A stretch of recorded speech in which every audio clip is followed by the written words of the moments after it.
Angel Service Dogs, and I'm here today to give you a presentation and an explanation of how dogs are able to alert to seizures.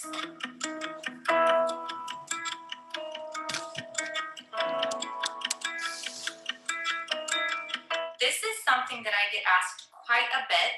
Little Angel Service Dogs is a leader in the industry as far as actively training dogs to alert to seizures, whereas for years, most organizations would place dogs who had the type of personality leaning towards propensities that would have the dog naturally alert to seizures, but there was no way that people knew how dogs were actually picking up on them, and so they had no way to actively train them.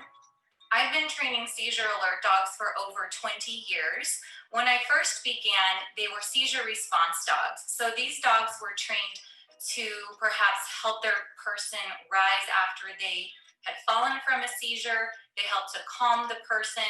They may go retrieve a cell phone, medication, water. Perhaps they would go get someone else after the seizure occurred. After years of working with these dogs, I started to realize that the dogs who alerted usually had the same type of personality, which was generally anxious in demeanor. These are the same dogs who would suffer from separation anxiety because they were so bonded with their handler that when they were left alone, they would become very distraught.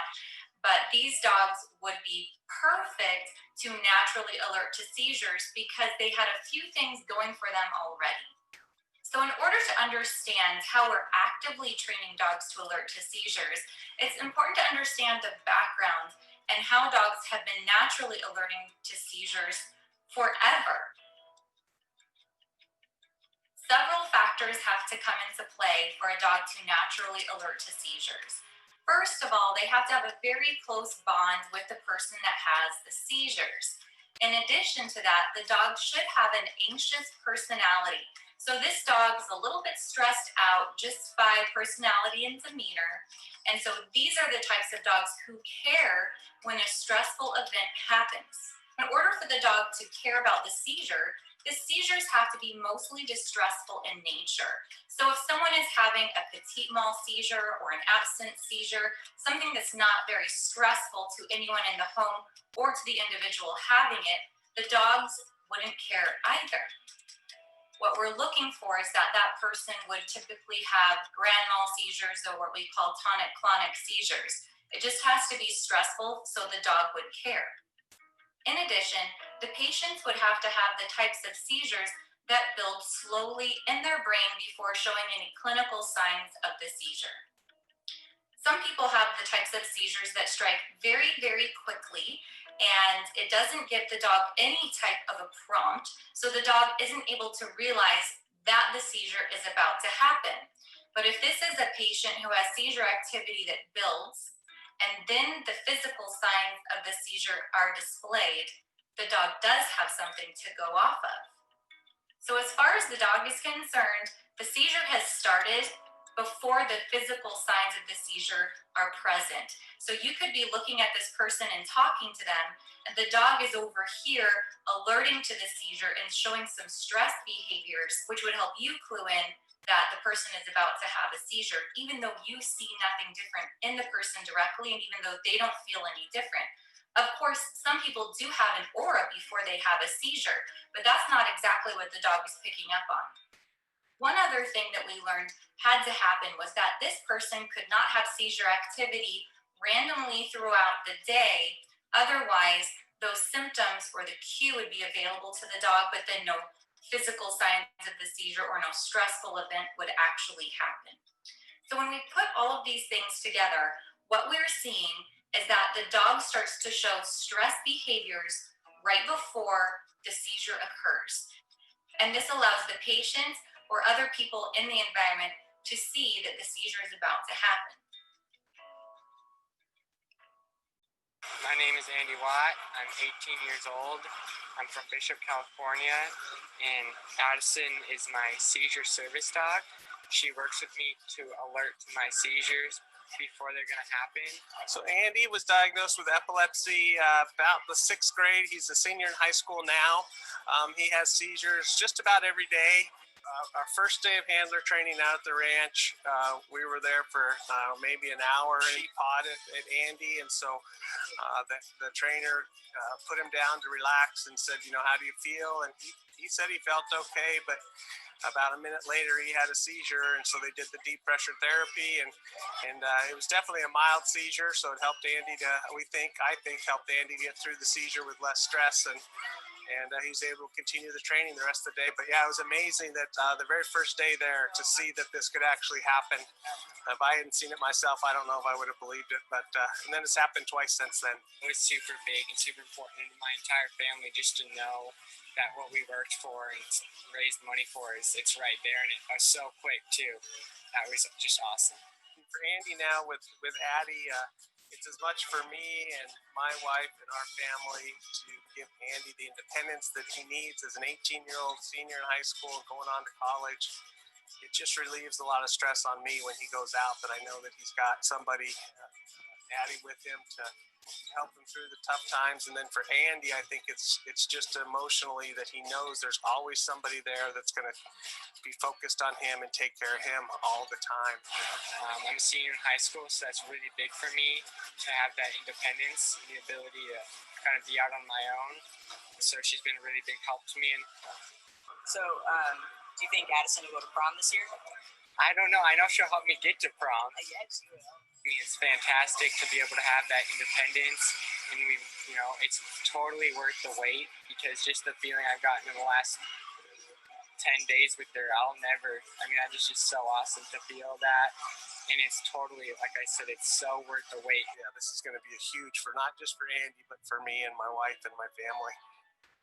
I did a lot of research into programs for service dogs, and the reason I picked Little Angels was because of Katie and her program, and they have their hearts in it for the right reason, and all they care about is getting the dog to the right people, and it's critical for these families that our lives are being changed by getting the service dogs.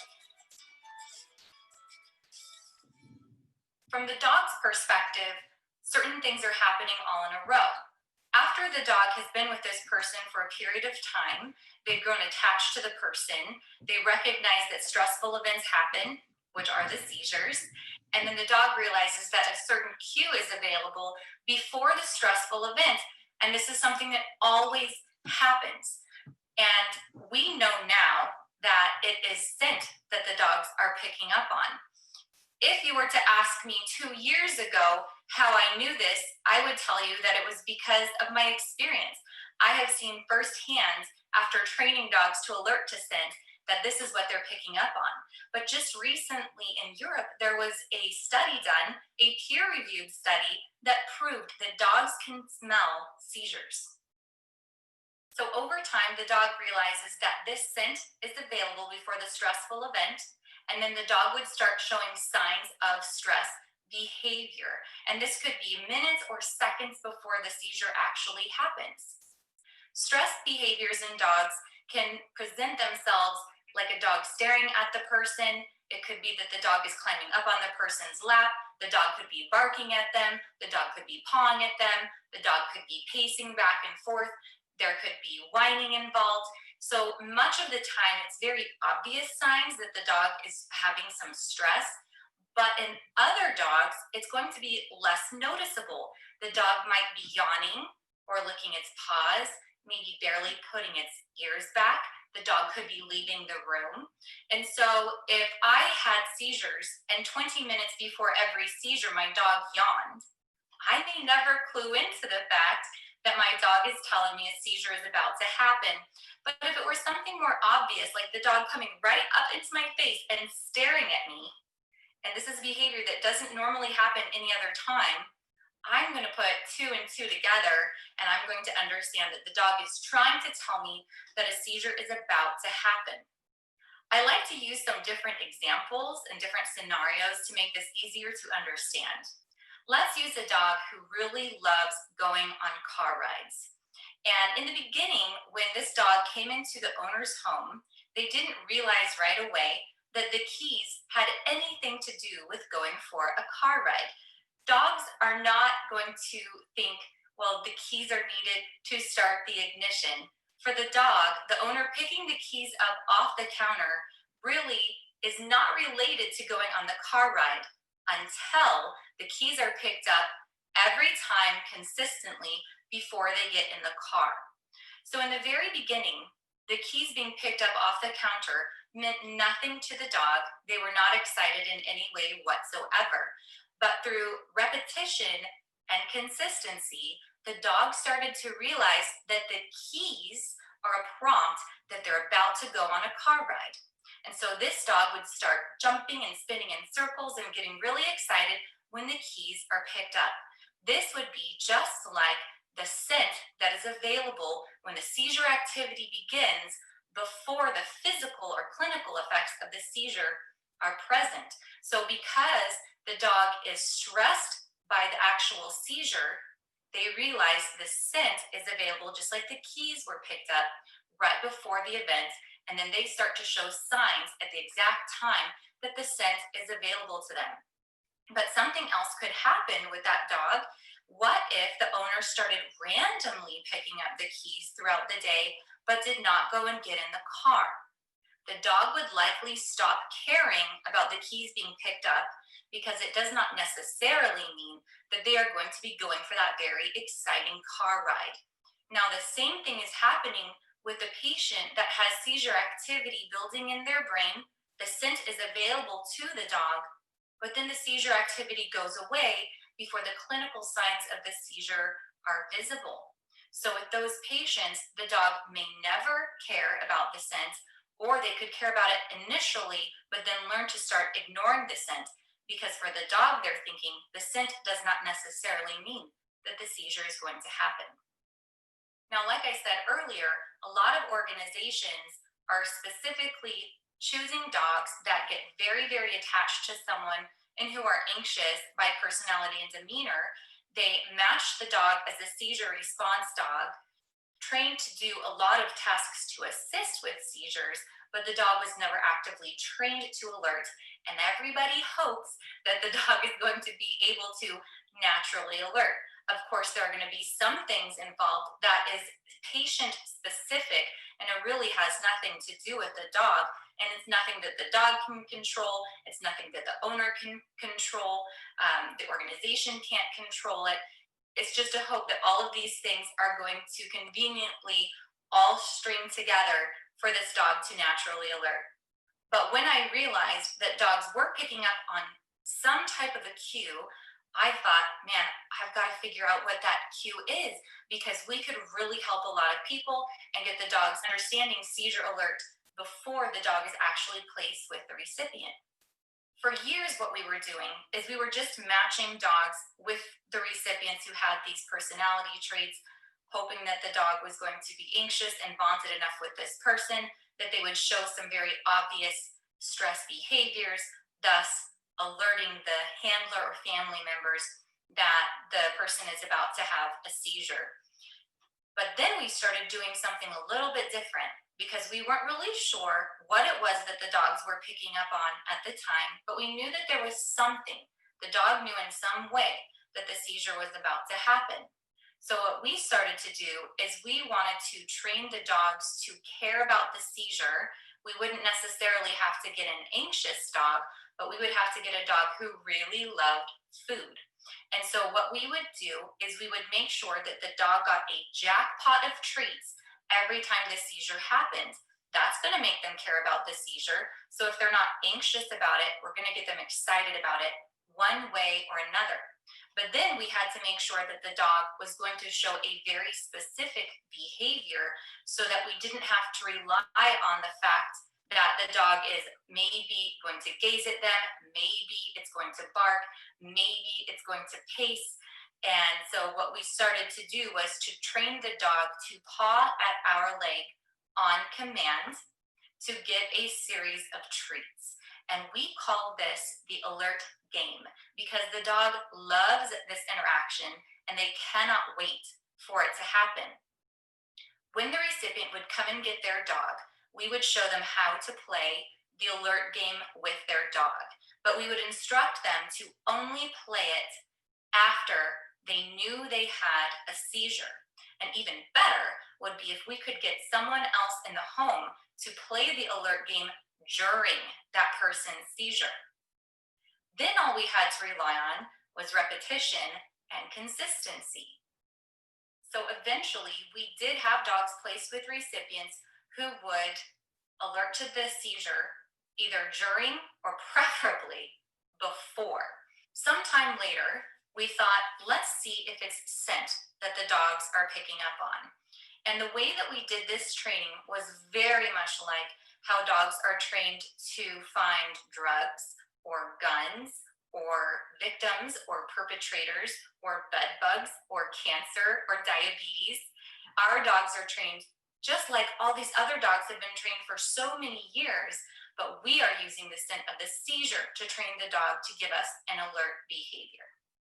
What we started to do is we would have our recipient swab the inside of their mouth and the palms of their hands with some clean gauze right after they had a seizure.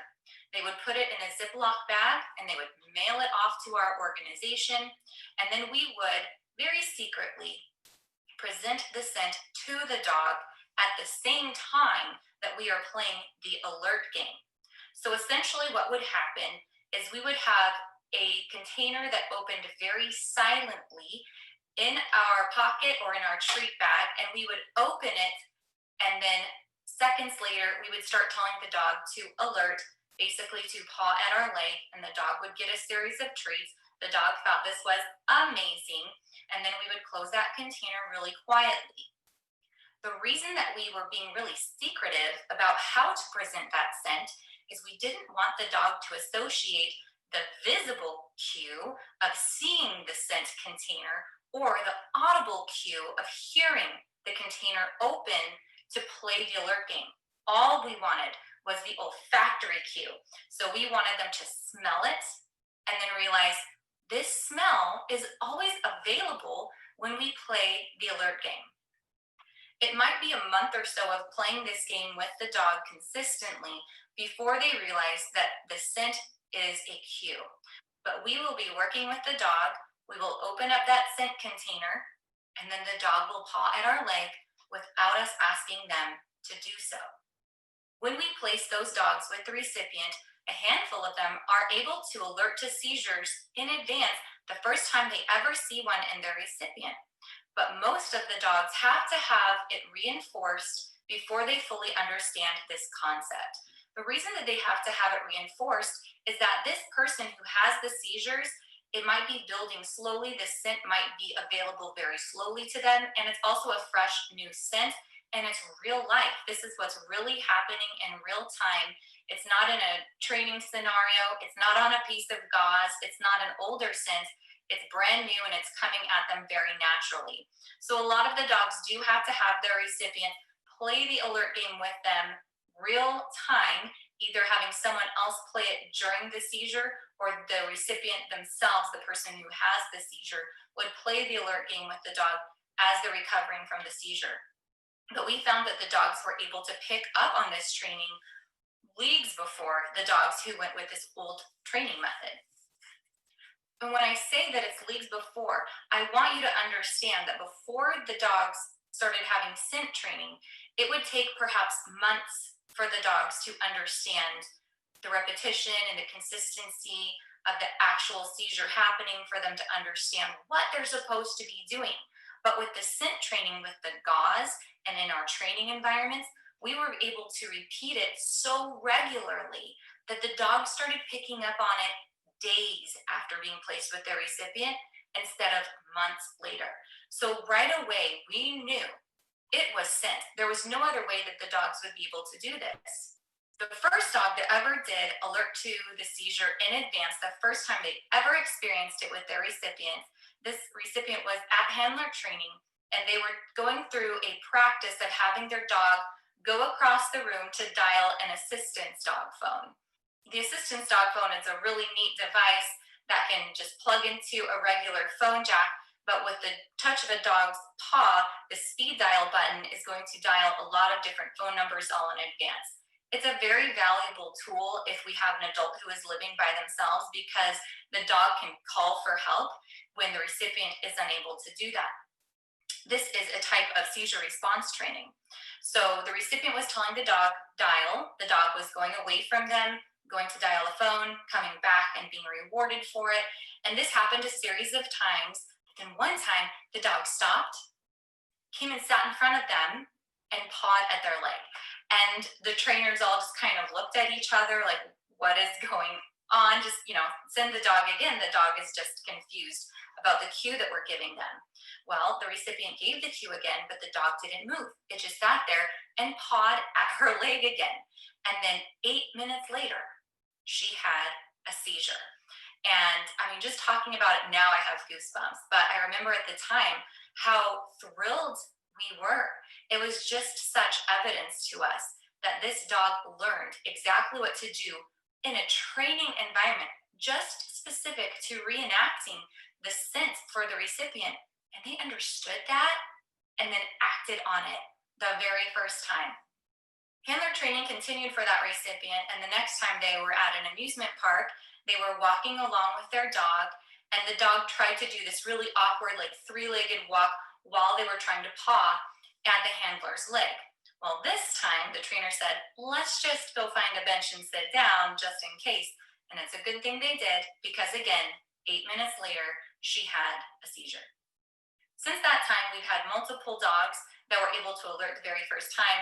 But again, I just want to be clear that most of the time, there needs to be some reinforcement.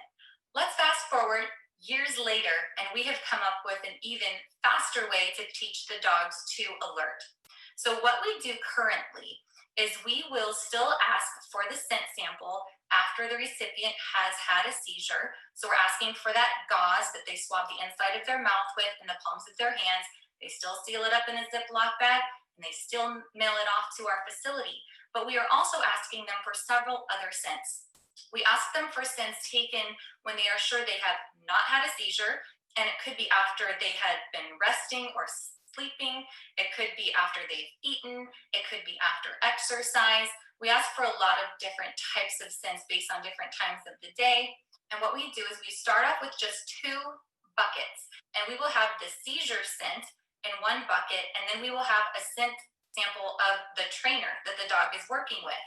And we just stand there right in front of the dog, and we use a little clicker, and a clicker is a training device that we use that just makes a quick little click sound, like every time you push on it, and the dog has already been trained to associate that click with the right behavior, and they know that they're going to get a treat for it.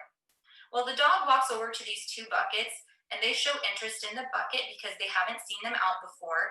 And when the dog puts its nose to the correct bucket, we click and we treat. Well, after doing this for maybe 5 minutes, the dog starts to clue into the fact that one of the buckets is special. Then what we'll do is we will swap the buckets. So we will take the seizure scent and we will take the trainer scent, but we just move the buckets over. So now they're in a different position. Sometimes the dog will still go to the scent that maybe is on the dog's left, but the dog learns pretty quickly that we're going to ignore it, and they're only going to get that click and treat when they go to the bucket that has the correct scent sample. After the dog clearly understands that it's the right scent that they're supposed to be going to, we add a 3rd bucket, and then we add a 4th bucket, and then we add a 5th bucket. And all of these buckets have different scents. And again, some of those are now the trainer and some of those are the recipient, just not where they've had a seizure. And the dog is able to detect which bucket is the correct bucket in the lineup, the one that has the seizure scent, and we give them the click and the treat.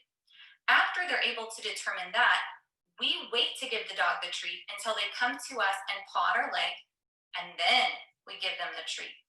So after the dog understands this concept, we take that scent sample and we put it in a very small container. We put it in our treat bag, and we will walk around with the dog, open it up, and guess what? When the dog picks up on that scent, they paw at our leg. In this way, we're able to teach the dog that it's not just the scent of the recipient that's important, but it is the scent of the seizure that's important. And it just helps them to be able to distinguish it in their mind. Dogs are just so incredible. Sometimes the things they do, it seems like a miracle. It seems like magic. It's really science. And the way that they're designed to be able to distinguish all of these scents so much better than we can. A dog's nasal cavity is designed to be able to hold different scents and all those different cavities. And then the olfactory center in their brain is enormous when you compare it to that of humans. Dogs can smell so many times stronger than we can that someone could come in the room and say, hey, what's that scent? I might not even be able to pick up on it. A dog was able to pick up on it maybe miles away. It's just incredible. So all we're really doing is we are relying on this gifted ability that dogs have, and we are teaching them to show us a very specific behavior when that smell is available. And again, it's just the way that dogs have been trained to alert to diabetes and trained to alert to bed bugs in a hotel or termites in a wall or cancer in different patients. We're just lucky enough that we were able to hone in on what it is that these dogs can do. There are so many people who have been touched by the incredible ability of these dogs. There is a book called After That Day, Stories of Epilepsy, and there are some stories in here of dogs that are able to alert to seizures, which are really great. It's a book that's available on Amazon if you want to take a read through that. And then we also have a book, A Guide to Training Your Own Seizure Assistance and Alert Dog. This is written by me, Katie Gonzalez. This is also available on Amazon. But I will say that the best part about the book is that it is teaching you how to train an actual assistance dog. It does go over step by step how to train seizure alert dogs, but you've already heard that in this video. So if you aren't looking for an assistance dog that goes with you into public, you could easily just use this video and train your own dog at home to alert to seizures in the same way, and then you don't have to purchase a thing. Our greatest goal is that you are able to know before a seizure happens, and dogs are an incredible, magical way to see that that's going to happen. If you have any questions, feel free to reach out to us. Our website is littleangelsservicedogs.org. And for now, I would like to show you some videos of some of our previous recipients who have received these dogs and their stories of the amazing ways that these dogs have changed their lives.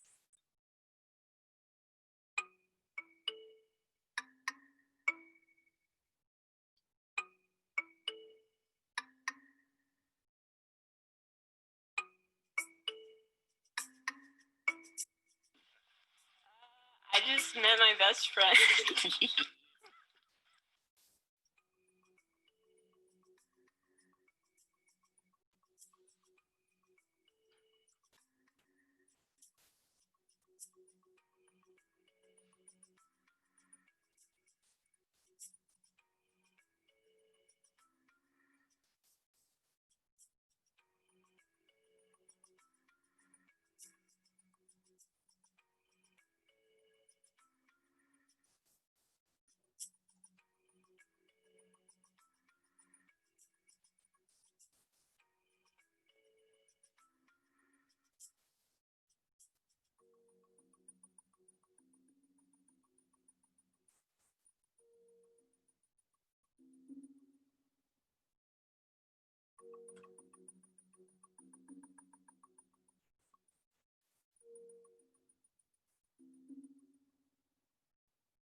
Dex would stop about midway through to do the task and look me dead in the eye. And he did that probably twice or three times. Twice. And then after he was done with his tasks, Josh put him into a downstay.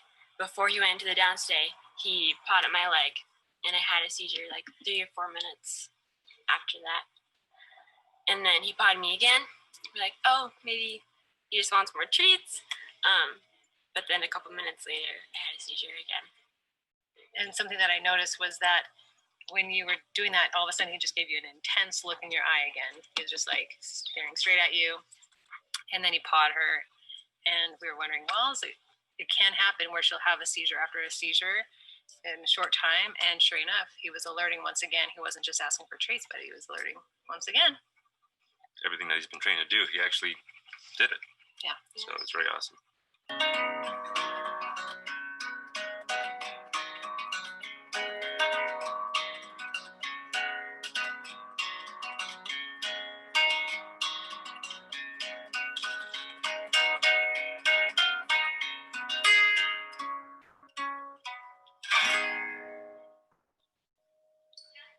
Well, it's just been absolutely amazing to see what going into it was just a dog to see Dex just perform. It's amazing. What he's been able to do, and how he's been trained, and how Natalie's been able to just latch on, and Dex and Nat have just been awesome together, and just to see that bond, and just to see how Dex is going to help Natalie. So it's pretty awesome. Pretty awesome. Cool to see him go from scent training with a scent in a little bottle, and then seeing him in action with her alerting every time. It's just amazing, and it's overwhelming, and this is why I do what I do. Far beyond what I expected. Just watching everything that we've seen go into action has been like overwhelming.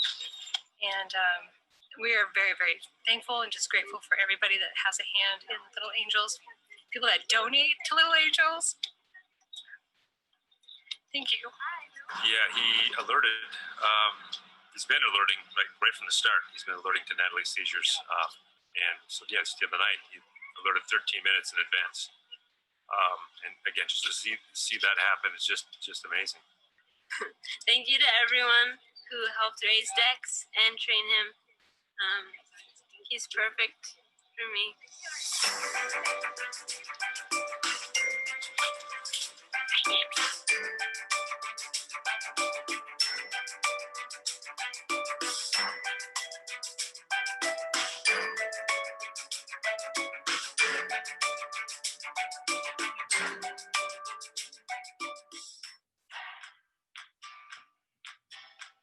What do you think?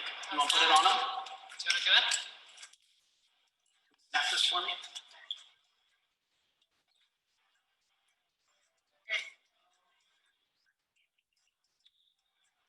Now he's your dog.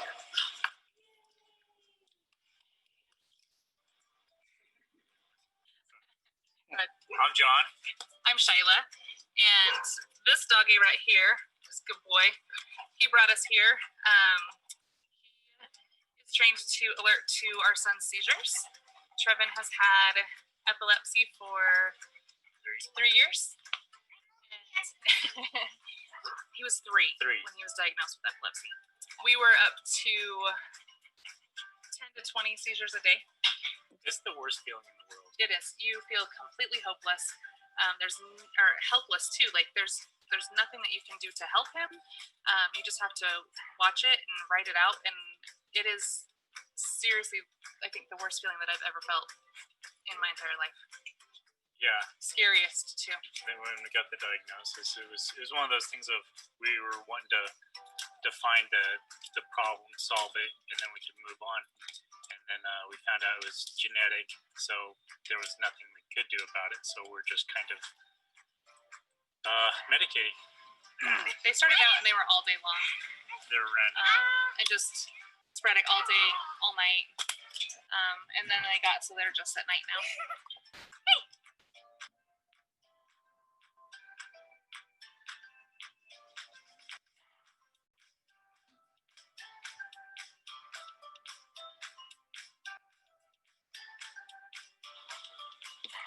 that Aiden comes in with the big help on the. He helps with the anxiety and the relief, giving us a peace of mind. That's a lot of it right there. That's the biggest thing I've discovered is the peace of mind that he brings. Now that Aiden has been with us just even these few days, my anxiety towards Trevin has gone down. And because I'm always like anxious and just waiting for the next one to hit. And we have a video monitor on him when he sleeps, everything else. And usually I am like crazy about that monitor is on and it like right next to me. And since Aiden has been with us, like I have been so much more calm and just able to handle things a lot better. I don't have the monitor right next to me. I even noticed last night I didn't even turn it on right away. I mean, like it's crazy huge. You know, honestly, hopefully it gives him more confidence and it pulls him out. More independence. More independence. Allow him to be a kid, not have mom and dad hovering all the time, because he hates that. Just a sense of calm around the house, I think. Not so much of the anxiety, so much of the always constant worry. And where's Trevin? Where's Trevin? But yeah, I think just overall the sense of calm and peace For the whole family. for the whole It family. really is. Yeah. No, hopefully he's like can look at Aiden and be like, I get him all the time. This is my best friend, and I'm just happy constantly.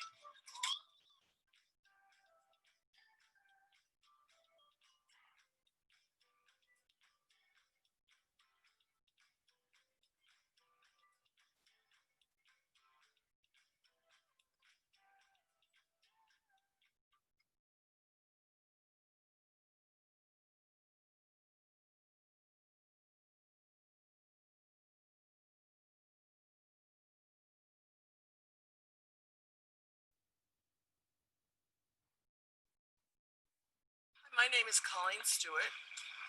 I am here for my mobility dog at Little Angels. Hi, I'm Greg Stewart, Elaine's husband, and this is a life-changing opportunity for us here. We can't be more grateful to the guys, the whole team at Little Angels and all the fosters for doing such a great job with Denny.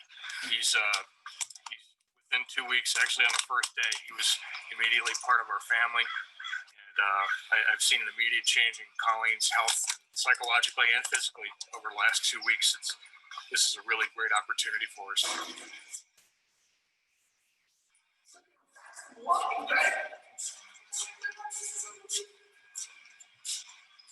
Does it feel good, old Monto? It feels excellent. It's just, I feel safe.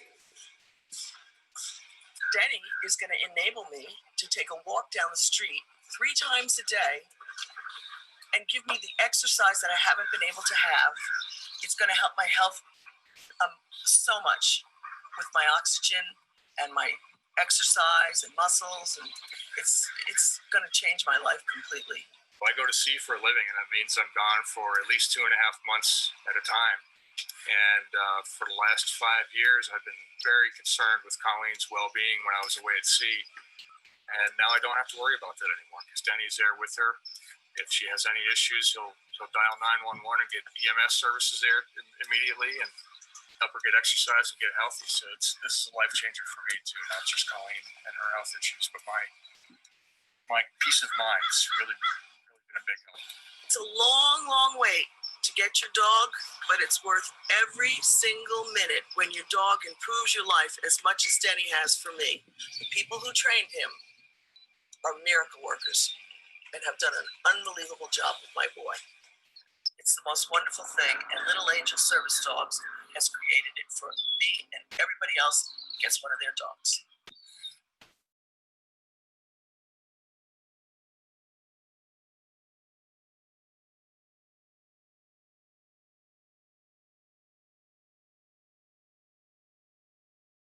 Hello, my name is Katie, and this is Loki. He's my little angel. He is a very special dog. He was not bred. He was actually rescued from a shelter because somebody gave up on him and didn't want him. So Little Angels came along and adopted him and trained him up.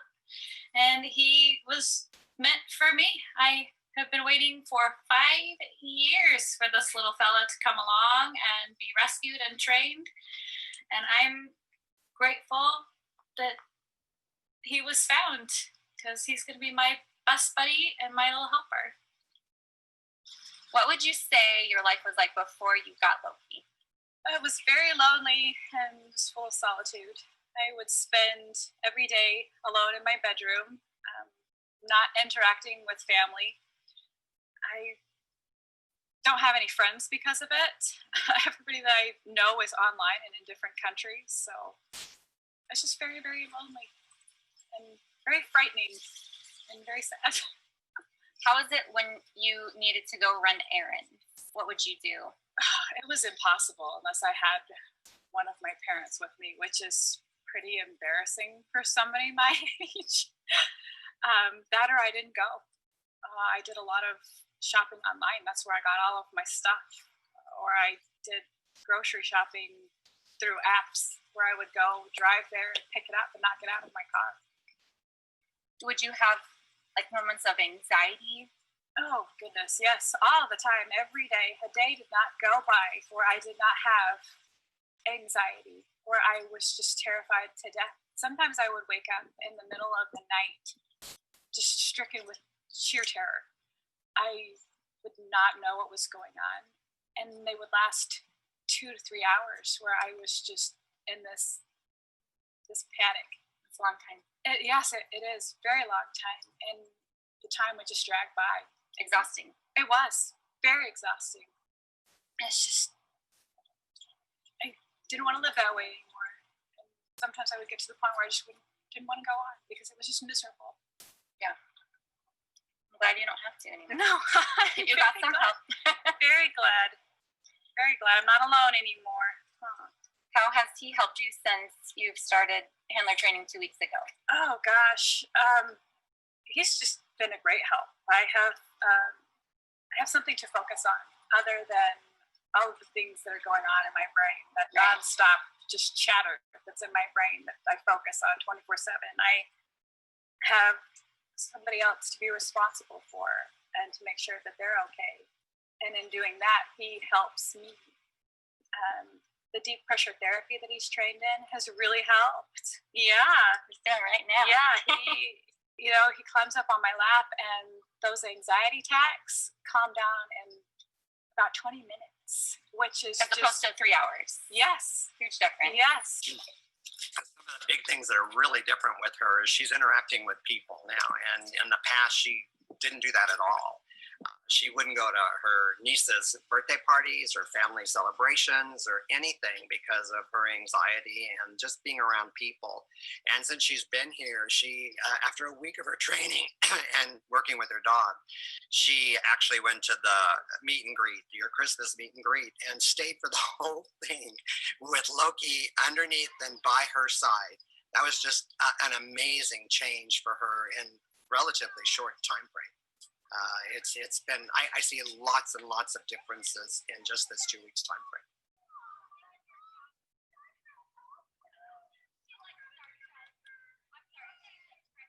What are some of the things you're looking forward to doing with Loki when you get back home? Oh gosh, the number one thing on my list is going to a grocery store by myself and actually leaving with groceries. Yeah, that's important. Not going in and getting scared out of my wits and turning around and leaving. Or having little old ladies walk me back to my car. That happened one time. The last time I tried going to a grocery store by myself, world's biggest panic attack. Some little old lady stopped me and asked me if I was okay. Burst into tears, said no. Asked her if she could walk me to my car. So, had a little old lady help me. Now you got a little Loki. You got a little Loki now, huh? I just want to tell everybody that is struggling with psychiatric disabilities, don't give up. There's hope. And you're not alone. There are so many people out there like us that have these disabilities, and with them being hidden, it's so much harder because you feel even more alone. So just don't give up. And one day you'll get your little angel and your life will change dramatically. That's my message everybody out there waiting. So just don't give up. It'll happen.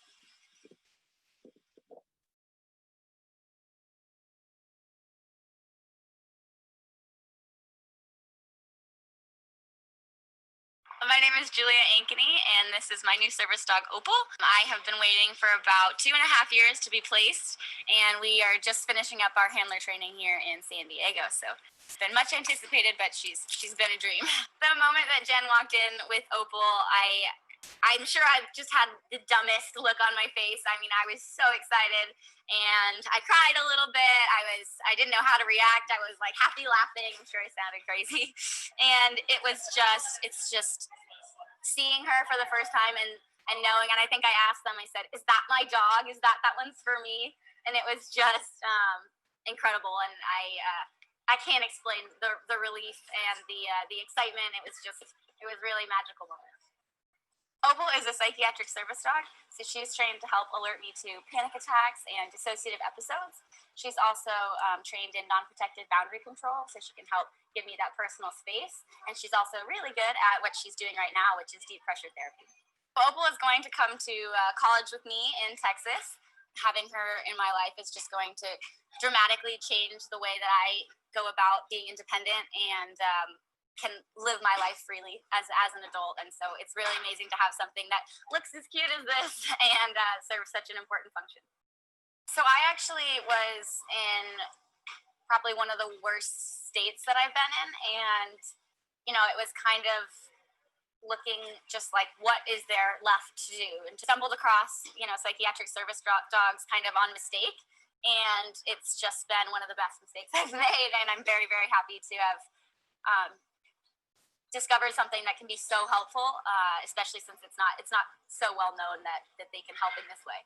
My hope for the future is that Julia and Opal will continue to grow, bond together, and really form kind of a lifelong commitment towards mutual respect for each other, and kind of develop a relationship that can evolve into something that kind of becomes a given, so that Opal over time just becomes more of Julia's, an extra appendage. Before I was placed with Opal, I think that I definitely went through frustrating times where, the wait just seems like it's endless and it's never going to happen. And in these past few weeks, my perspective has completely changed because I've been able to see the other side of it, and I see how much work has gone into this dog and just how perfect she is for me. And I don't know how they did it, but they found the perfect dog for me, and that just helps me feel like the whole wait was totally worth it. And that wait, in that time, I was waiting for my perfect dog. It's been really amazing how just having this dog around in the past week or so I just feel a complete sense of calm, and I just feel like this is the dog that is meant for me, and I can tell that she's so in tune with me. It feels like I can just breathe a little bit better because I know that she's there for me, and we're going to work together to make sure that I can go about my day as smoothly as possible. And that's something that I really didn't have before I was placed with Opal, so it's very special.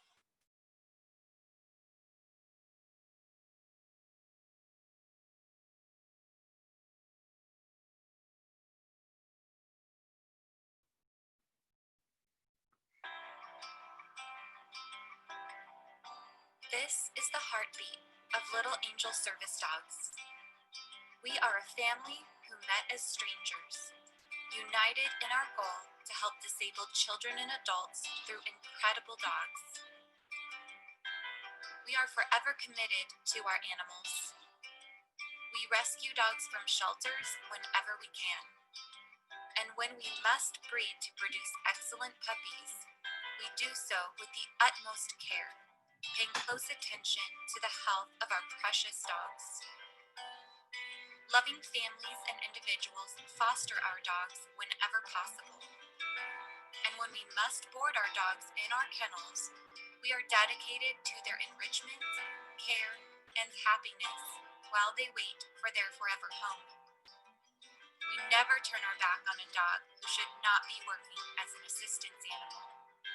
Nearly 30% of our dogs would be better off as a pet or emotional support animal. we never return them to a shelter. We continue their training until they are prepared to be matched with the perfect family. We are committed to each and every dog in our care for life. We care for our recipients. We put the interests of others above our own. We believe all people should be treated with dignity and respect. In this broken world, we recognize that our recipients are people just like you and me who need compassion and a helping hand. Not only are we committed to our dogs for life, but to our recipients as well. We will never leave them or forsake them, and will always remain available to support them through the years with their assistance dog. Our dogs give strength to families, enrich the lives of children, and provide independence to adults living with disabilities every day. We have led the way in actively training dogs to recognize and alert to seizures through scent. This has taken decades of research, relying on science, our knowledge of animal training, and the amazing abilities of canines. We help civilians and veterans alike, regardless of the source of trauma in their past. Our dogs keep children with autism safe and literally open doors for those with mobility impairments who cannot. We invest wisely and responsibly.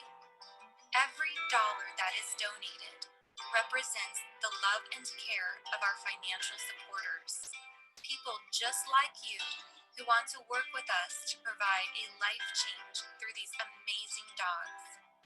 We spend our money only where it is needed. A single puppy requires many skilled hands to raise and train it into a highly trained assistance dog who will help rather than hinder someone who is struggling with a disability. This requires years of labor, proper veterinary care, nutritious food, and training supplies. We do not waste our money on frivolous facilities that cost millions upon millions of dollars. Our dogs and recipients are kept comfortable at our peaceful ranches, rich with nature and love. We constantly seek and welcome volunteers to help us in our cause, which save funds while providing more loving hands to socialize our dogs. We are good stewards of the money entrusted to us. We spend wisely to directly and effectively impact and assist the disabled. Little Angel Service Dogs. Together, we are changing lives, one dog at a time.